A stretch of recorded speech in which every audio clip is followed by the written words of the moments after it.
Halo Sobat Cuan, gimana portofolionya hari ini? Hijau kan ya? IHSG all time high. Kalau porto kalian nggak hijau berarti ada yang kurang tepat dalam pemilihan sahamnya. Kecuali memang kalau dividen hunter ya tujuannya buat investasi. Memang beberapa saham blue chip yang rutin bagi dividen itu masih terkoreksi harga sahamnya. Oke, seperti biasa dalam video kali ini saya akan update 4 saham Sobat Cuan ya.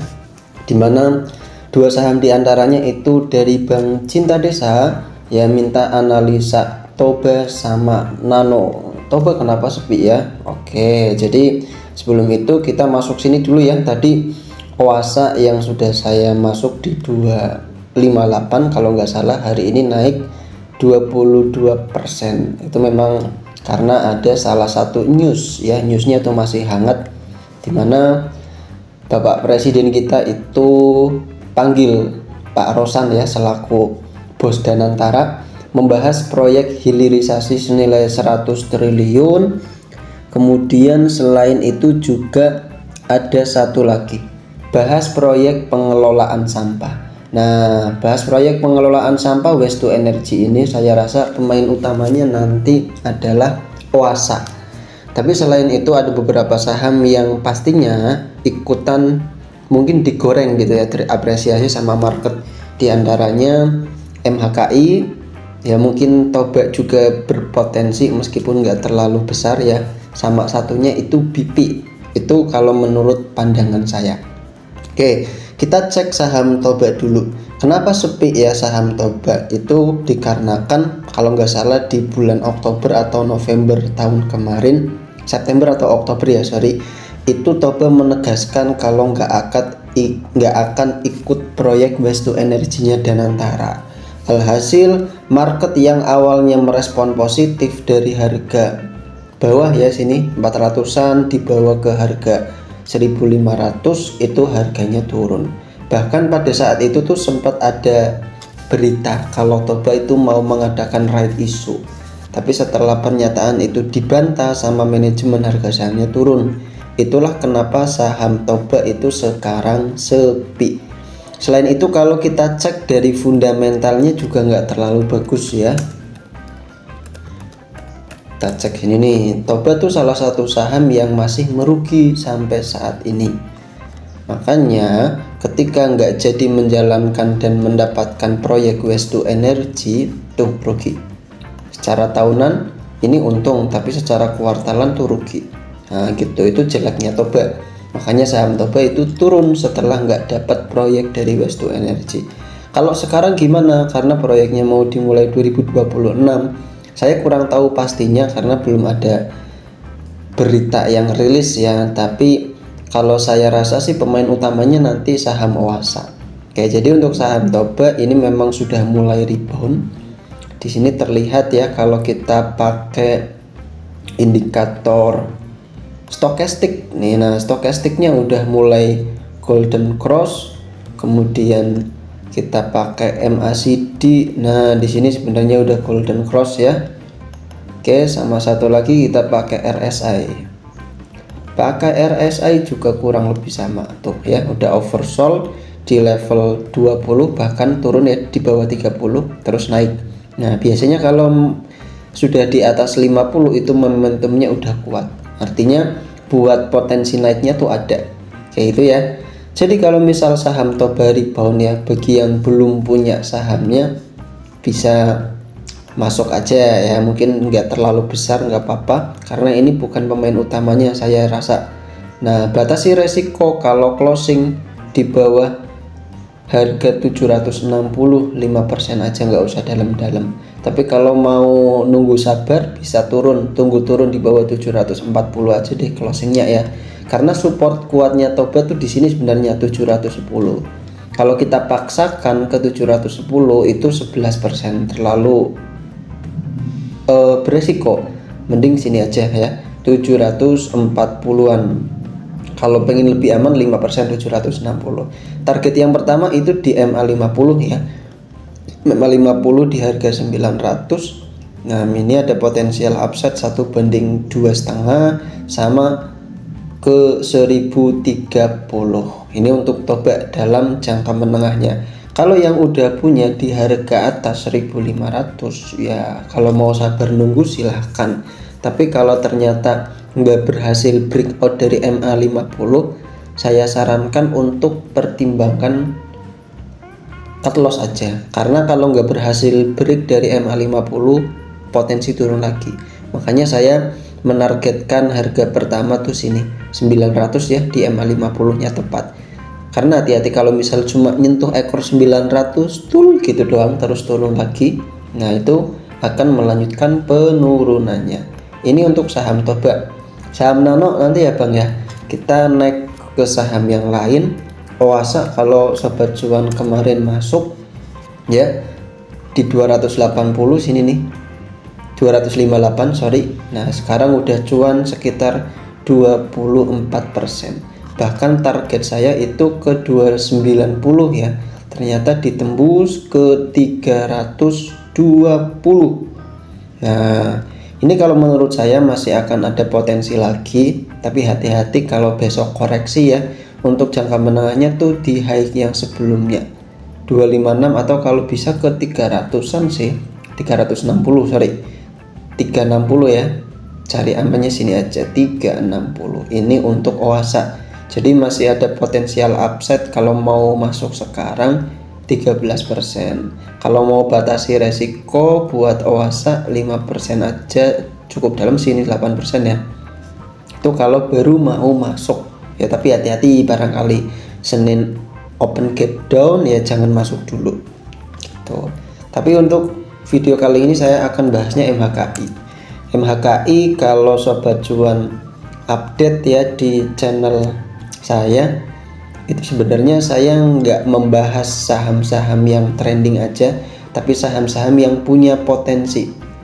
Ingat nggak di channel ini nih, nah 3 saham siap terbang itu berdasarkan pola falling wedge ya, ada data laba sama MHKI. Nah MHKI ini udah breakout, terus CNMA juga nanti akan saya bahas ya, film agak lain, itu pecah rekor. Oasa juga, Ayam juga, Bumi, BKSL meskipun sempat turun ya tapi naik lagi ya. Itu berdasarkan beberapa analisis saya, jadi ada yang bagus gitulah ya. Oke, untuk MHKI sendiri ya, bagi yang belum masuk, karena ini udah breakout, biasanya sih saya tandain kalau saham mau breakout sebelum naik kencang saya beli dulu. Jadi belinya bukan pas closing market, tapi pas market lagi berjalan. Batasi resiko ya sini ya, kalau turun 220, kalau closing di bawah 220 batasi resiko. Sebenarnya kalau baru mau masuk sekarang secara risk to reward ya, itu kalau ke target yang pertama 1:1. Tapi kalau target kedua itu ada potensi naik lagi ke sini 270 sampai 272.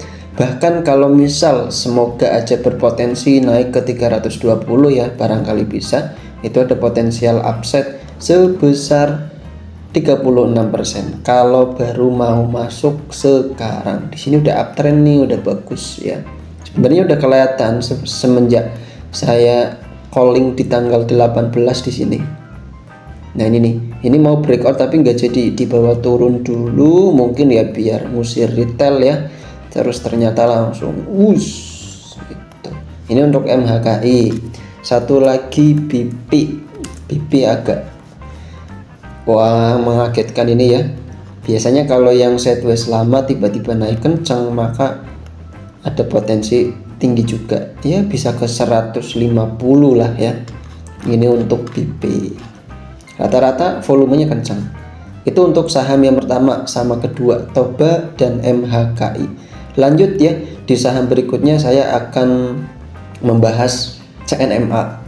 Kita tahu semua, bagi yang penonton film agak lain, Menyala Pantiku itu mengalahkan rekor Jumbo. Nah, sejarah itu akan berulang, history repeat itself kalau di dalam analisis teknikal. Dulu ketika si film Jumbo ya itu mencapai 10 juta penonton, menjadi film dengan penonton terbanyak, CNMA tuh harga sahamnya terbang. di bulan ini kalau nggak salah ya, April atau Mei terbang. Setelah itu dibawa turun. Oke, hari ini sama. Saya bilang di video di sini ya, si CNMA ini nih. Itu CNMA sudah membentuk lower high. Ini lower 1, ini lower 2. Tinggal membentuk higher high aja. Oke, sini. Nah, hari ini terbukti harga sahamnya naik disertai volume yang kenceng dan closing di harga 128. Nah, ini bagi sobat cuan ya, ini karena saham CNMA ini sahamnya geraknya lambat, tapi free floatnya tuh kering banget, cuma 10%. Kalau mau dilihat dari fundamentalnya masih bagus CNMA, bahkan kemarin bagi dividen yieldnya 7% guys. Tuh yieldnya 7%. Tuh naik kan, meskipun kuartal 1 2025 tuh turun. Ini karena memang daya beli masyarakatnya lagi kurang bagus. Kemungkinan kuartal keempatnya bagus karena banyak yang nonton agak lain sama film Avatar gitu ya. Lanjut sini lagi. Kalau misal mau HK ya, maka bisa pertimbangkan saya bikin 2 skenario seperti biasa. Masuk di harga 128 atau mungkin bisa potensi gap up ke 130 barangkali. Targetnya ke sini 143 sampai 145. Untuk batasi resiko kalau closing di bawah 123. Ini di MA 100-nya. Itu ya, 3%, 4% lah. Tapi kalau mau tunggu sabar ya mungkin bisa retest dulu sini barangkali ya ke 125 kalian bisa masuk. Ini skenario yang kedua. Jadi kalau suka buy on weakness masuk di 125. Batasi resiko kalau closing di bawah 120. Targetnya masih sama ya. Targetnya ke sini dulu.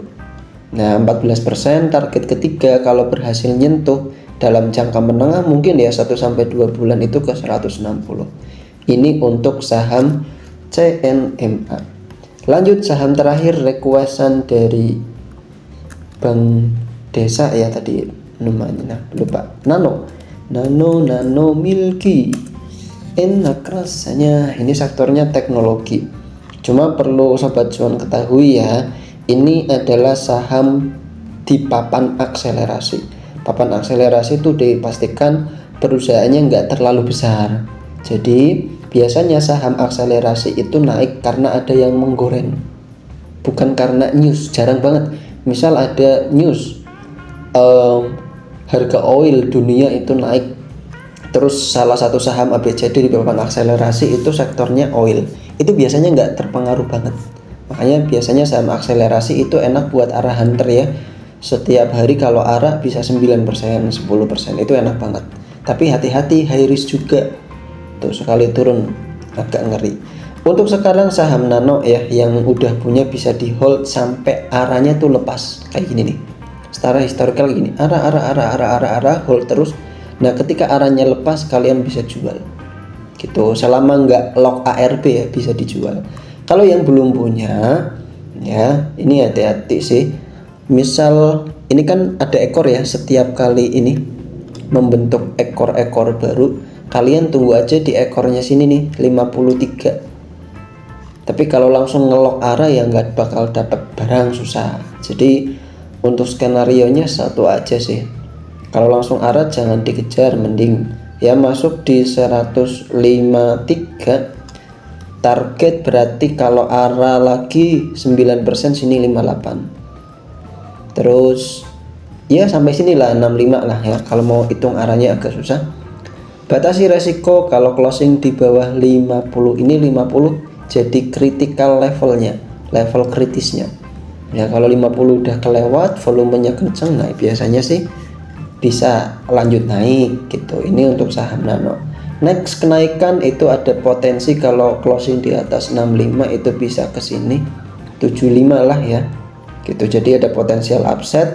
Kalau antri di 53 itu sekitar 41%. Oke, seperti itu ya sobat cuan ya. Ada 4 saham yang cukup menarik dan kebetulan memang marketnya lagi bergairah banget ya. Jadi hampir semua saham itu naik. Demikian ya, seperti biasa, disclaimer, bukan ajakan beli atau jual, tapi berdasarkan analisis teknikal, berita, rumor ya, dan juga fundamentalnya juga nggak kalah pentingnya. Oke, terima kasih, semoga bermanfaat.